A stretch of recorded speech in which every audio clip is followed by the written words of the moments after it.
ओम नमः शिवाय।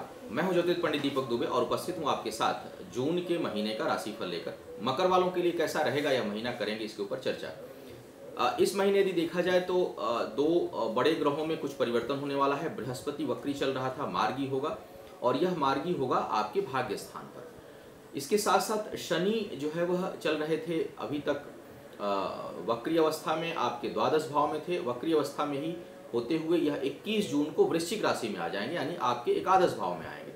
क्या होगा इन ग्रहों का प्रभाव, इसके अलावा बुध, शुक्र और सूर्य अपनी राशि परिवर्तित करेंगे इस महीने।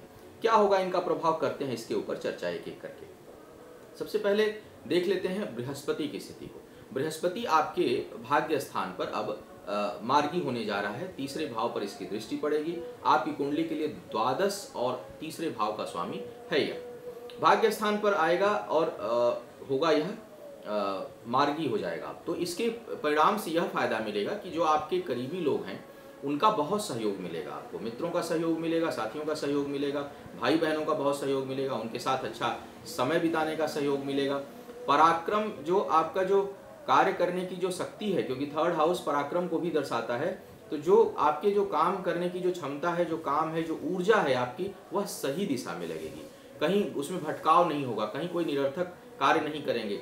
सोच नकारात्मक नहीं रहेगी बल्कि सोच सकारात्मक दिशा में रहेगी और आपका पुरुषार्थ, आपकी ताकत, आपका परिश्रम अच्छे कार्यों में, दूसरों की मदद करने के लिए और सकारात्मक दिशा में लगेगा। इसके साथ साथ दूर से संबंधी जो लोग काम करते हैं, यदि कहीं यात्रा करते हैं, कहीं दूर जाना है, तो आप निकल जाइए, क्योंकि उससे आपको लाभ होगा, उससे आपके कैरियर में वृद्धि होगी।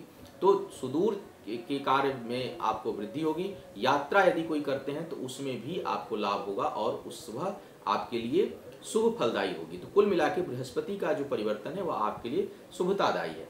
इसके अलावा सलाह बहुत अच्छा देंगे, ज्ञान बहुत अच्छा देंगे। तो कुल मिलाकर जैसा मैंने कहा कि बहुत लाभकारी है।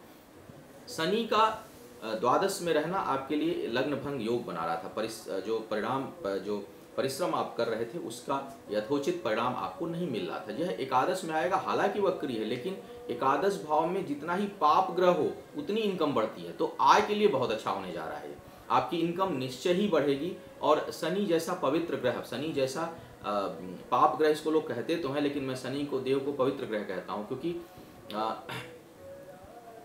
कई लोग जो कहते हैं ना कि शनि की दृष्टि को देख नहीं पाते, शनि की दृष्टि दूषित है। इनफैक्ट मैं इसके रिवर्स सोचता हूँ। मुझे लगता है शनि की दृष्टि में कहाँ दोष है। शनि की दृष्टि को हम झेल नहीं पाते हैं, क्योंकि शनि अंदर तक देख देते हैं, शनि भीतर तक देख देते हैं। मेरे मन में क्या चल रहा है, मेरा भाव क्या है, उसको पढ़ने की क्षमता है। तो अब अगर भाव हमारा ठीक नहीं है, हनुमान पे फर्क नहीं पड़ा क्योंकि हनुमान के अंदर भाव सेवा का था। तो उसी कारण शनि जैसा जब पवित्र ग्रह आपके एकादश भाव में आएगा तो आपकी आय में खूब वृद्धि होगी। आपके शरीर पर दृष्टि रहेगी, अर्थात परिश्रम का परिणाम मिलेगा। सोच सही दिशा में रहेगी बृहस्पति के कारण, पुरुषार्थ सही दिशा में रहेगा, कार्य अच्छा होगा और कार्य का परिणाम अच्छा होगा और इसके कारण आपकी इनकम में अच्छी वृद्धि होने का संकेत है। तो कुल मिलाकर बृहस्पति और शनि का जो राशि परिवर्तन है यह दोनों ही शुभतादायी है। इसके अलावा सेविंग भी कर पाएंगे इस महीने में, कुछ बचत आपकी होगी, इनकम अच्छी होगी, इस कारण आपकी बचत भी होगी। अब बुध शुक्र की स्थिति को भी देखा जाए। बुध शुक्र का भी जो ट्रांजिट होने होगा, गोचर परिवर्तन होगा, वह आपके लिए बहुत फेवरेबल होगा, क्योंकि वह आएंगे, दोनों के दोनों बारी बारी से आएंगे आपके पंचम भाव में। बुध वैसे ही भाग्य स्थान का स्वामी है, शुक्र पंचमेश है ही। तो जब दोनों आगे पीछे आएंगे तो उससे क्या होगा कि आपकी बुद्धि, देखिए जैसे मैंने एकाध किसी और राशिफल में कहा, जब सितारे जब घूमते हैं एक ना, तो कहीं ना कहीं सभी एक दूसरे के लय में होते हैं। सितारों में भी एक अद्भुत लय होता है। तो अगर आपके लिए देखा जाए तो बृहस्पति भी अच्छी कंडीशन में, शनि भी अच्छी कंडीशन में और बुध शुक्र सबसे अच्छी कंडीशन में। तो जिन लोगों को संतान होने की संभावना है उसमें सफलता मिलेगी, शिक्षा प्रतियोगिता में सफलता मिलेगी, लेखन के क्षेत्र में, गायन के क्षेत्र में, कला के क्षेत्र में, म्यूजिक के क्षेत्र में, अकाउंटेंसी के क्षेत्र में, IT के क्षेत्र में, सर्जरी के क्षेत्र में, मेडिकल के क्षेत्र में, यानी अधिकांश क्षेत्रों में जो लोग काम करने वाले हैं उनको बहुत लाभ इस समय मिलेगा और उन्नति का योग है। शिक्षा प्रतियोगिता में आपको सफलता मिलेगी। कोई कंपटीशन एग्जाम है तो दे डालिए, विशेष करके 10 जून के बाद बहुत अच्छी सफलता का योग आपके लिए बनेगा इस टाइम पर। इसके साथ साथ देख रहा हूं कि अष्टमेश सूर्य छठे भाव में आएगा 15 जून के बाद। तो अष्टमेश सूर्य का छठे भाव में आना विपरीत राजयोग बनाएगा। और यह किस मामले में विपरीत? क्योंकि अष्टम मृत्यु का कारक है, जा कहाँ रहा है? छठे भाव में। इससे क्या लाभ होगा आपको? इससे यह लाभ होगा कि शत्रुओं का, कर्ज का नाश होगा, कोई भी रोग का नाश होगा। कोई रोग यदि लंबे समय से चला आ रहा है वो समाप्त होगा, शत्रुता चली आ रही है समाप्त होगी, और कर्ज चला आ रहा है समाप्त होगा।